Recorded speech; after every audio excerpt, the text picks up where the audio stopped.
Contato agora é com o presidente da Federação Espírita do Rio Grande do Sul, produtor executivo da Docudrama, Antônio Nascimento. O assunto é falar sobre o filme Sepete Araju, Guerreiro da Paz. Também está aqui conosco o historiador José Roberto de Oliveira. Antônio Nascimento já está na nossa live aqui. Bom dia, doutor Antônio. Rádio Santo Anjo, tudo bem? Bom dia, Luiz Roque. Bom dia aos ouvintes da Rádio Visão. Bom dia, Zé Roberto. Bom dia. Bom, e o que esse filme aí, Sepete Araju, Guerreiro da Paz, é uma nova versão de Cepé ou não? Na verdade, Luiz Roque e amigos, ele é uma releitura da missão espiritual desta alma aí, que a história traz o seu registro aí para a nossa região, e não só na nossa região, né? Porque ele inclusive está no panteão dos heróis da pátria lá em Brasília, na Praça dos Três Poderes, ele junto com Tiradentes e tantos outros desbravadores aí que deixaram a sua marca na história do Brasil, né? E ele surgiu a partir de um livro, né, de uma psicografia recebida mediunicamente, né, através de uma médium aqui de Porto Alegre, que já foi presidente da Federação Espírita do Rio Grande do Sul, Maria Elizabeth Barbieri, e aonde ele traz, então, explicando a sua forma de atuação, a história dele, mas nesse contexto espiritual.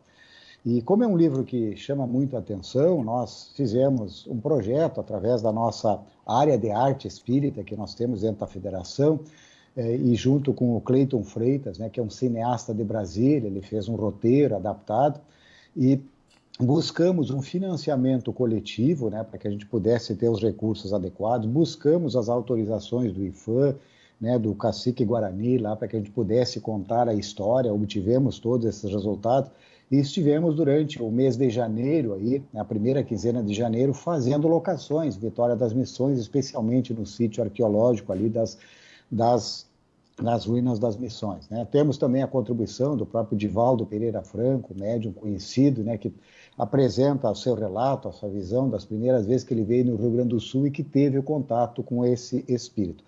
O documentário, o docudrama, são pequenas entrevistas, né, narrando, encadeando a história, e aí entra o José Roberto também fazendo o contexto histórico, né, com a narrativa da obra e com imagens, né, que foram captadas nesta região para que a gente apresentasse essa obra, que inicialmente teve uma pré-estreia nacional na Federação Espírita Brasileira no dia 8 de novembro, muito bem aceita, e que nesse domingo nós tivemos a estreia estadual aqui em Porto Alegre, no Cinema GNC, em vários pontos do estado, inclusive aí em Santo Ângelo aconteceu no Grupo Espírita Seara do Mestre, né? E teremos agora, esta acho que a grande oportunidade, no próximo domingo, né, às 19h30, ela vai ser apresentado dentro do sítio arqueológico, dentro da nave lá, já com as autorizações do IFAM, e com todo o apoio da Secretaria de Turismo do município de São Miguel das Missões.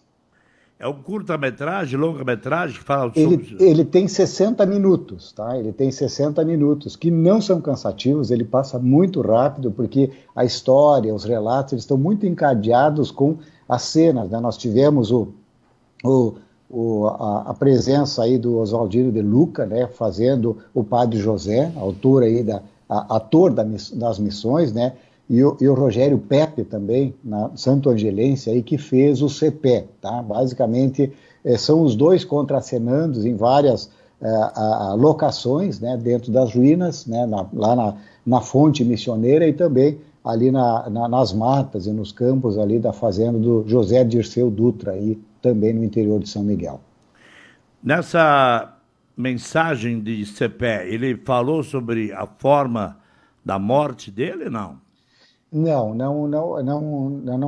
se busca essa situação da morte ali. Na verdade, é mais a visão espiritual, aquela visão de que tu vai eventualmente à guerra para defender defender uma ideia, né? Defender um povo, né? Mas sempre com aquela visão de compaixão. Você traz a forma em que, inclusive, Cepé tratava os adversários, né? Com compaixão, sem aquela forma de vingança em relação aqueles que eram capturados, né, durante as escaramuças que houve durante as guerras guaraníticas. Aí. Tá certo. Doutor Antônio, muito obrigado. O senhor, claro, conhece Santo Ângelo, da região, né? esteve trabalhando? Eu sou santo-angelense, exatamente. Estou aqui em Porto Alegre há 6 anos, né? Então a gente tem as nossas raízes aí nas missões. Ah, o senhor é santo-angelense, então É isso, eu nasci sabe tudo. no quarto distrito aí, né, ali próximo da Vila Seca, ali no Ele é interior, hoje São Miguel das Missões. Eu quase nasci em São Miguel, lá perto das ruínas. Ah, é. Tá bom, então. Muito obrigado pela sua participação aqui no Rádio Visão. Um abraço. Abraço, obrigado. Obrigado.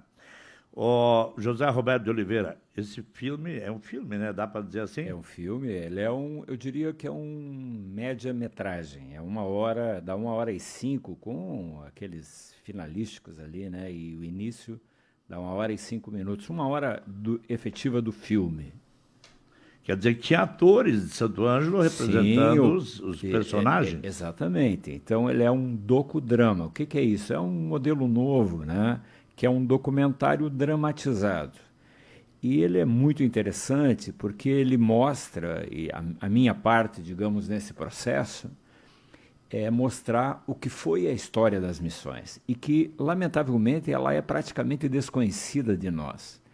As missões, aqui Santo Ângelo, São Miguel e os 30 povos, todos, não só os 7 brasileiros, mas os 30, que é a União Brasil, Argentina e Paraguai, foi uma das experiências mais importantes que aconteceu na humanidade.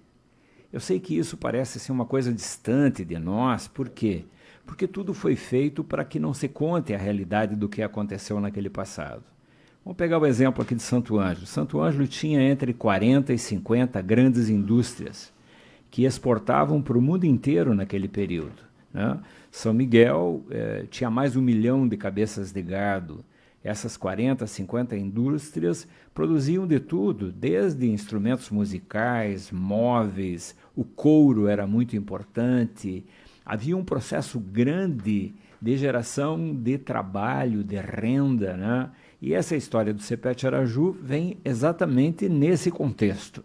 Tu fizeste uma pergunta para ele, como é que morreu o Sepete Araju? Né? Que isso a gente também não fala muito.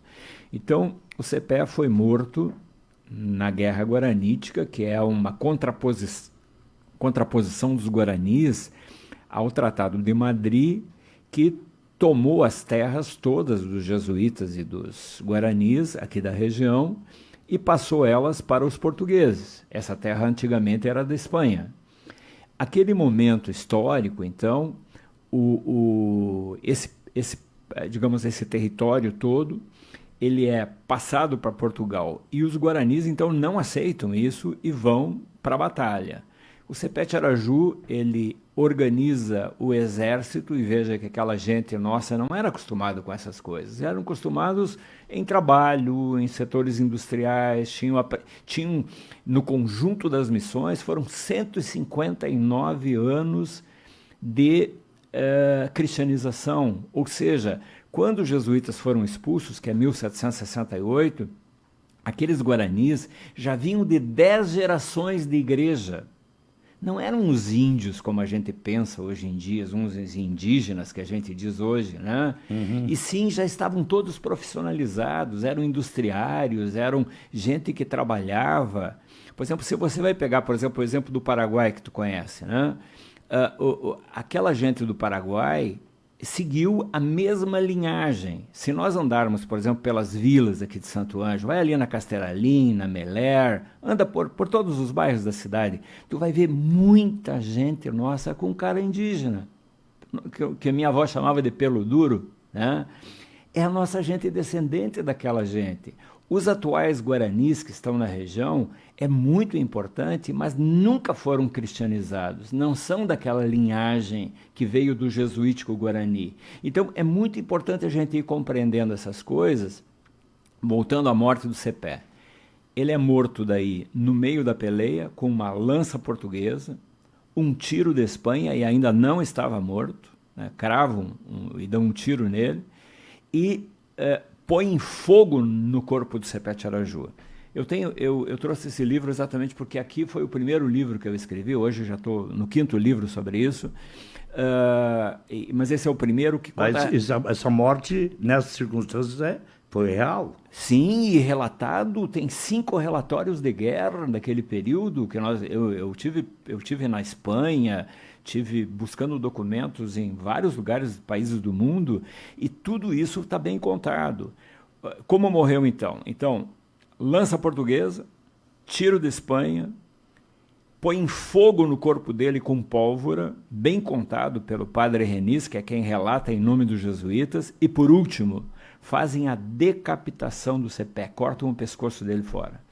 Então veja que era um tempo diferente e havia uma raiva em relação ao Cepé porque ele fazia uma defesa contundente do território. Então veja que tudo isso hoje nós sabemos, e esse filme ele conta um outro lado, que é esse lado mais espiritual do Cepé, que o Cepé teria, vamos chamar de encarnado, nascido aqui já com uma missão, né? Uma missão espiritual. Porque a verdade é que o Tratado de Madrid, tanto Portugal como Espanha, que eram os principais países daquele período, vinham lutando, guerreando há muitos séculos. E com o Tratado de Madrid, a gente nunca falou sobre isso, mas a verdade é essa, com o Tratado de Madrid, tudo se apaziguou. Apesar da guerra e da mortandade da nossa gente daqui, a verdade é que, em nível mundial, houve uma calmaria, né, a partir disso. Então, o filme ele conta, digamos, a base Cepé, um Cepé espiritual, que é muito interessante, essa ideia de que nós somos seres milenares, que já vimos de outros tempos, de outras espiritualidades, e que estamos aqui passando por um tempo e voltaremos, né, para esse mundo espiritual depois que a gente passa por aqui. Isso tudo o filme conta e é super importante. Tá ok, obrigado, doutor José Roberto.